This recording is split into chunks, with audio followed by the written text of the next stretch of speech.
누가복음 18장. 그때 예수님께서 제자들에게 인간은 낙심하지 말고 항상 기도로 간구할 것을 우화로 말씀하셨다. 말씀하시기를 어떤 도시에 재판관이 있었는데 그 재판관은 하나님을 두려워하지 않았으며 인간도 존중하지 않았다. 그런데 그 도시에 한 과부가 있었는데 그녀가 재판관에게 와서 말하기를 저를 위해 나의 원수들에게 복수하여 주소서. 그는 잠시 동안 아무 말도 하지 않았으나 잠시 후 혼자 중얼거렸다. 나는 하나님을 두려워하지도 않고 인간도 존중하지 않지만 이 여인이 나를 계속 귀찮게 할 것이므로 그녀의 복수를 해주어 버리자. 그렇지 않으면 이 여인이 계속 와서 나를 피곤하게 할 것이다. 예수님께서 연이어 말씀하시기를 그 불의한 재판관이 한 말에 주목해야 한다.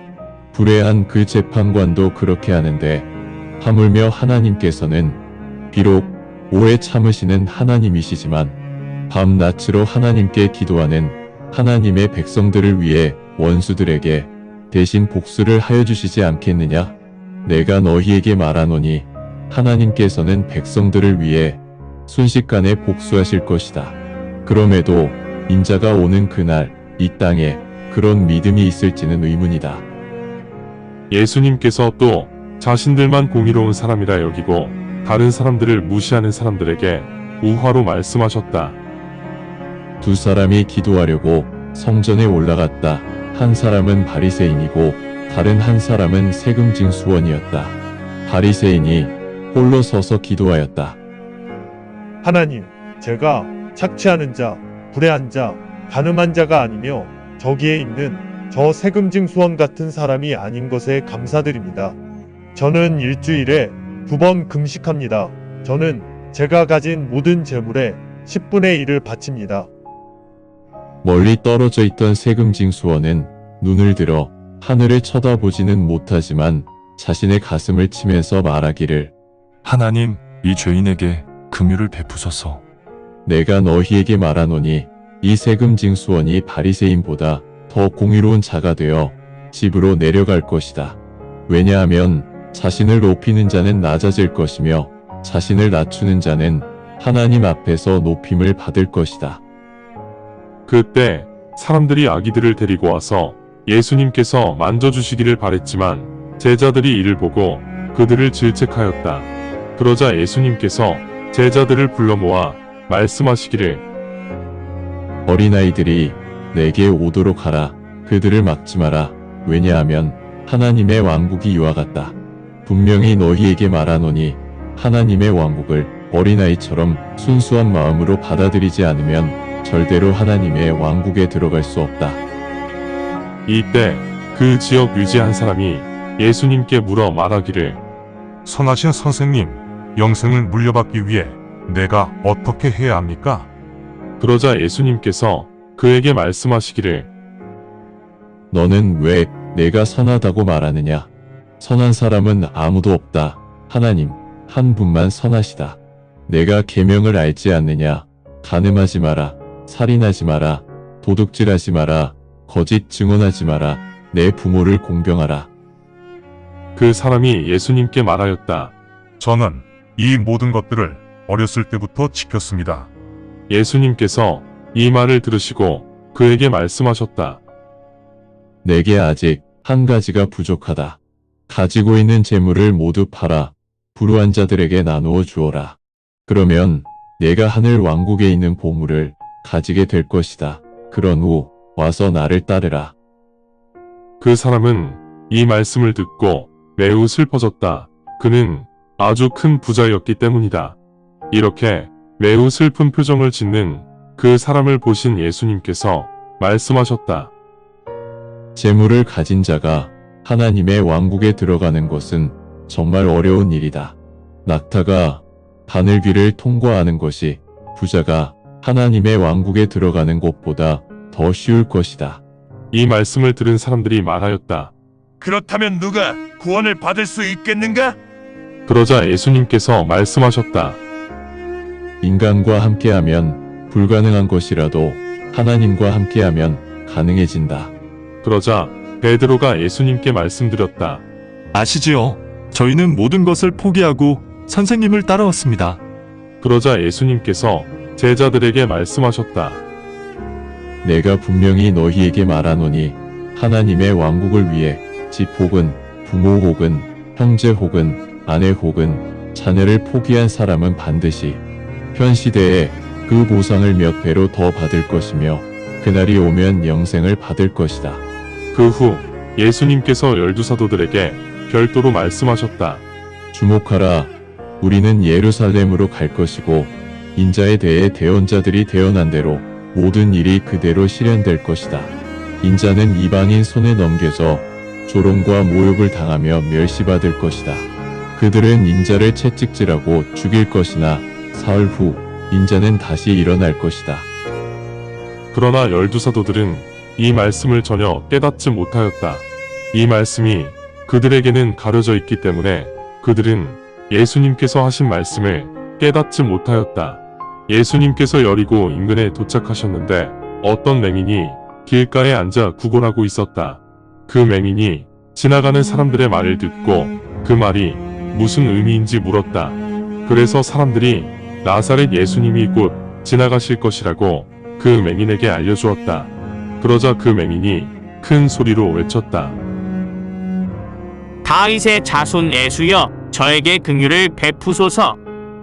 그때 예수님보다 먼저 지나가는 사람들이 그 맹인에게 조용히 하라며 꾸짖었다. 그러자 그 맹인은 더 큰 소리로 외쳤다. 다윗의 자손이시여, 저에게 긍휼을 베푸소서. 그러자 예수님께서 멈추어 서신 후 그 맹인을 데리고 오라 명하셨다. 그 맹인이 가까이 오자 물으셨다. 내가 내게서 무엇을 원하느냐? 그 맹인이 답하였다. 주님, 저에게 시력을 주소서. 예수님께서 말씀하셨다. 내 시력을 받아라. 내 믿음이 너를 온전케 하였다. 그 즉시 그 맹인은 시력을 얻었고 예수님을 뒤따라가며 하나님께 영광을 돌렸다. 모든 사람들도 이 일을 보고 하나님을 찬양하였다. 누가복음 19장. 그 무렵 예수님께서 여리고에 도착하시어 거리를 지나가시던 중이었다. 그곳에 삭개오라는 사람이 있었는데 그는 세금징수원들의 책임자이며 매우 부자였다. 삭개오는 예수님이 어떤 분인지 보려고 하였으나 신장이 작아서 군중들이 시야를 가려 예수님을 볼 수가 없었다. 그래서 그는 먼저 달려가 뽕나무에 올라가서 예수님을 보고자 하였다. 예수님께서 그 길을 지나가실 것이기 때문이다. 예수님께서 그곳에 오셨을 때 예수님께서 삭개오를 올려보시고 말씀하셨다. 삭개오야, 빨리 내려와라. 오늘 내가 내 집에서 머물러야 한다. 그러자 삭개오는 황급히 내려와 예수님을 기쁨으로 환영하였다. 이 광경을 본 사람들이 불평하며 말하기를 예수님이 죄인의 손님이 되셨다. 그때 삭개오가 주님께 말씀드렸다. 보십시오, 주님. 저는 저의 재물 절반을 불쌍한 자들에게 줍니다. 만약 제가 다른 사람에게서 공갈로 갈취하였다면 4배로 보상하겠습니다. 그러자 예수님께서 말씀하셨다. 오늘 내 집에 구원이 임할 것이다. 왜냐하면 너 또한 아브라함의 자손이기 때문이다. 인자는 잃어버린 자들을 찾아 구원하려고 왔다. 사람들이 이 말씀들을 듣고 있을 때 예수님께서 다른 우화를 말씀하셨다.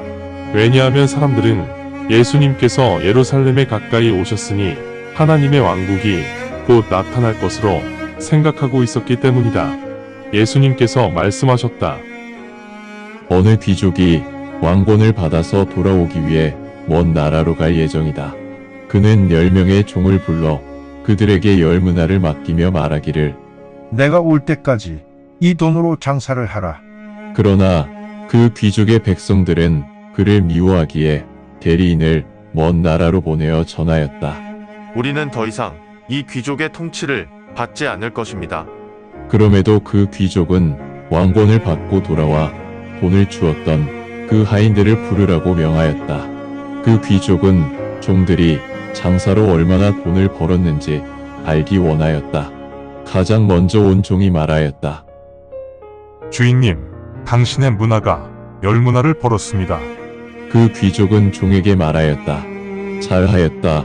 착한 종아, 내가 작은 것에 신실하였으므로 너는 도시 10곳을 관장할 것이다. 두 번째 종이 와서 말하였다. 주인님, 당신의 문화가 5문화를 벌었습니다. 같은 방식으로 그 귀족은 하인에게 말하였다. 너 또한 도시 5곳을 관장할 것이다. 그때 다른 종이 와서 말하기를 주인님, 당신의 문화가 여기에 있습니다. 저는 그 돈을 손수건에 싸서 따로 잘 보관하였습니다.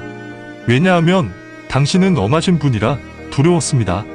당신은 맡기지도 않은 것을 가져가시고 씨 뿌리지 않은 곳에서 열매를 거두시는 분이시기 때문입니다. 그러자 그 귀족이 종에게 말하였다. 사악한 종아, 너는 내가 맡기지 않은 것을 가져가고 씨 뿌리지 않은 곳에서 수확을 하는 엄한 사람이라는 것을 알고 있었으니 내가 말한 대로 내가 너를 심판하겠다. 그렇다면 왜 너는 내 돈을 은행에 맡겨 이자라도 받도록 하지 않았느냐? 그런 후 그 귀족이 옆에 서 있던 종들에게 말하였다. 저 종에게서 문화를 빼앗아 10문화를 벌어들인 종에게 주어라. 그러자 종들이 그 귀족에게 말한다. 주인님, 저 사람은 이미 열문화를 가졌습니다. 내가 너희에게 말하노니 믿음이 있는 자에게는 더 줄 것이며 믿음이 없는 자에게는 그나마 있는 것도 그에게서 빼앗을 것이다. 나의 통치를 원하지 않는 내 원수들을 이리로 데리고 와라. 내 앞에서 그들의 목을 칼로 베어라. 예수님은 이 말씀을 하시고 먼저 예루살렘으로 올라가셨다. 예수님께서 올리브산 인근에 있는 벳바게와 베다니에 도착하시자 제자 둘을 보내시면서 말씀하셨다. 너희가 건너편에 있는 마을에 들어가면 나귀가 매어 있는 것을 볼 것이다. 그 나귀는 아무도 탄 적이 없으니 그 나귀를 이리로 끌고 와라. 만약 왜 나귀 줄을 푸느냐? 라고 누가 묻거든 주님께서 이 나귀를 필요로 합니다. 라고 말하여라. 제자들이 가서 보니 예수님께서 말씀하신 대로 매어 있는 나귀를 발견하였다. 제자들이 나귀의 끈을 풀고 있는 중에 나귀의 주인이 제자들에게 묻는다. 당신들은 왜 나귀의 줄을 풀고 있습니까?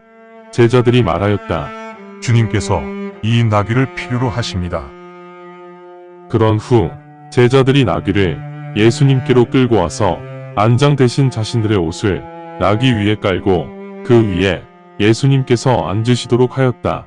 그 후 예수님께서 올리브산을 거의 다 내려오실 무렵 그동안 엄청난 일들을 많이 목격한 제자들이 일제히 하나님께 큰 소리로 기뻐하며 찬양하기 시작하였다. 주님의 이름으로 오시는 왕께 복 내리소서. 하늘의 평강이 가장 높은 곳의 영광이. 군중들 속에 있던 일부 바리새인들이 예수님께 요청하였다. 선생님, 당신 제자들을 꾸짖어 주십시오. 그러자 예수님께서 바리새인들에게 답하여 말씀하셨다. 내가 너희에게 말하노니 이들이 침묵하면 여기 있는 돌들이 그 즉시 외칠 것이다. 이제 예수님께서 예루살렘에 가까이 오셔서 예루살렘을 보시고 슬피 우시며 말씀하셨다. 예루살렘아, 오늘 이 특별한 너의 날에 너라도 내 평강을 위해 어떻게 해야 할지 알았다면 참 좋으련만. 내 눈이 가려져 그것을 알지 못하는구나.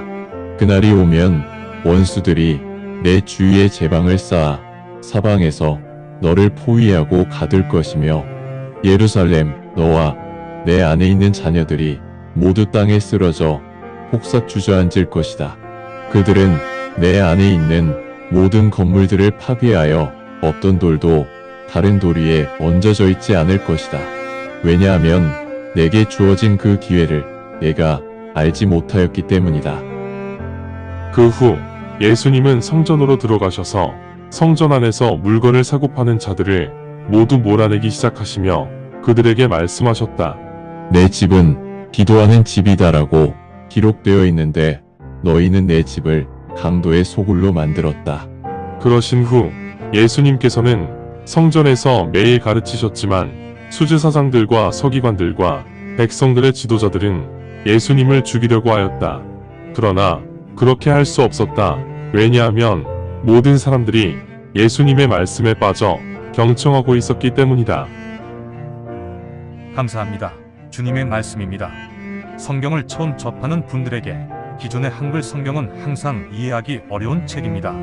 그래서 영어판 NKJV 성경과 여러 주석과 참조문헌을 활용하여 내용을 전달하기 위해 쉽게 풀어 표기하였습니다. 성경을 듣고 읽을 때 주님의 영이 임재하기 원합니다.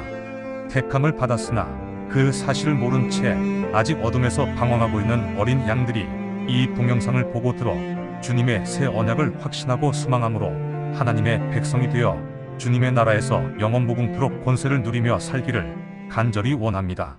아멘.